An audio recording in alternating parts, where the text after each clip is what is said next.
With the end of the 2022 season, it's time to reflect on some lessons that were learned this season. From the decline of health from players overall to the dynasty that is the Golden State Warriors, there are many takeaways that we could use going forward into the next couple of seasons. Here, I have my 5 biggest takeaways that we have from the 2022 season. This season, the league has made the great idea to reduce the amount of foul baiting that they've called this season. However, there are still some adjustments that they need to make going into this offseason, which they have already made some of them, but I'm going to address another big concern that I have.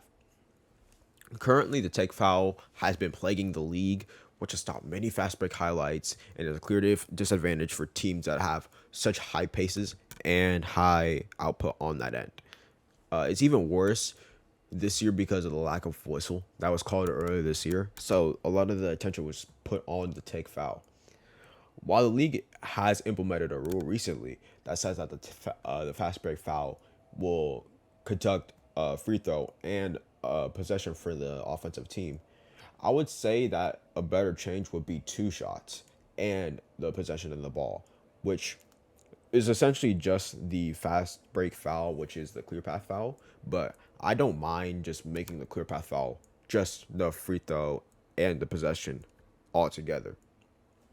However, I think that both will be solutions to decline of the take foul. Another thing though that we need to address is how the challenges are structured.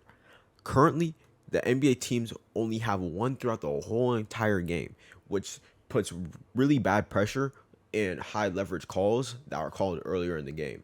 There are a lot of momentum calls that are called within the first 5, 10-ish minutes of the game, and coaches would often not use their challenge because there's a good chance that the game will be a very close game at the end and there may be a controversial call at the end.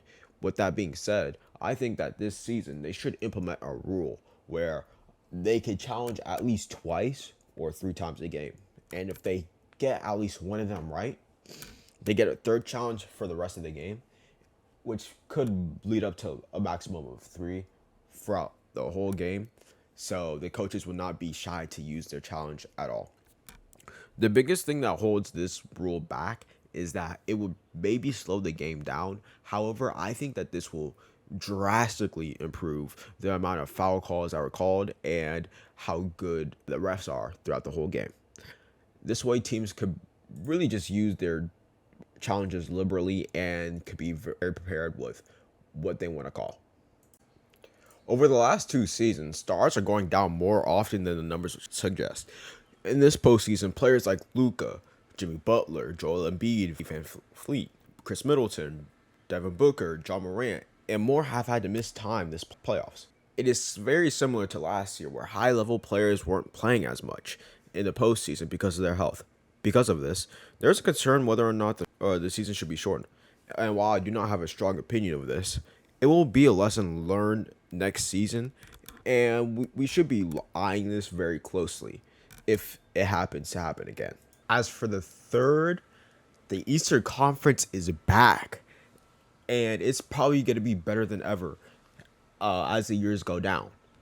The Eastern Conference has had several juggernauts come up throughout the last couple of years, like the Bucks, the Celtics, and they're all kind of younger teams. The Philadelphia 76ers also.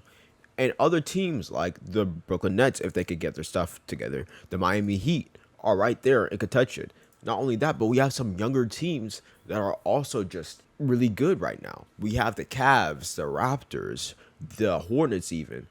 Throughout the whole season, there were 10 500 teams in the East. And if memory does not mistake me, I'm pretty sure there was only 8 500 teams in the West. So it seems like the Eastern Conference is becoming stronger than the West right now. And with the next couple of years coming up, there's a good chance that the Eastern Conference could overtake the West as the dominant conference. The future is now. Younger players are about to dominate this league. From the top tier players like Luka, Doncic, John Morant, Tatum, and other players like Tyrese Maxey and Jordan Poole, they put the spotlight on themselves throughout the playoffs and on the whole brightest stage.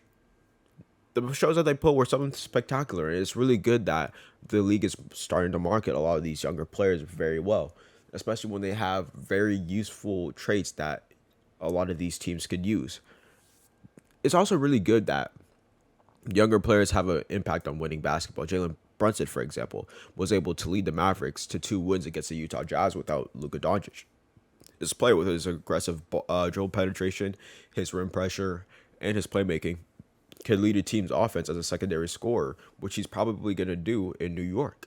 Even Jordan Poole, who was considered one of the worst players of the 2020 season, developed into a six-man of the year candidate during his postseason run with his sneaky offense and his surprising rim pressure and his finishing. This type of play from young players should be convinced for teams to start drafting better for talents that they could have currently instead of just relying on bigger trades that send over a 35-year-old player that may have 1 or 2 good years on his belt. And for the last lesson, the Warriors are back and their dynasty isn't over. As mentioned in a previous video, the Warriors are champions and have proved everyone wrong. Not only that, but their team wasn't healthy for a majority of this season. The scary thing is that this team could get better with a healthier Klay Thompson next year and improving upon the young players over the next couple of years. We may even see a better version of this team in the coming years, and who knows what that will be like. They may be able to repeat. This may be the best modern dynasty that we've seen in a while. Because of the rise of other contenders, it may be a while before we see like what the Warriors are doing right now. Not only that, but they are still going to get young players that have an insane impact at such a game at a high level. They will continue their dominance over the league until their core has nothing left to prove, which could result into multiple championships down the road. But that's it for the video. This season has been very entertaining from start to finish. Let's see how these takeaways translate into the next season and what lessons that we can learn next season. Anyways, this has been Nehemiah, aka Neo. Subscribe and like if you want to, but I hope you're having a great day.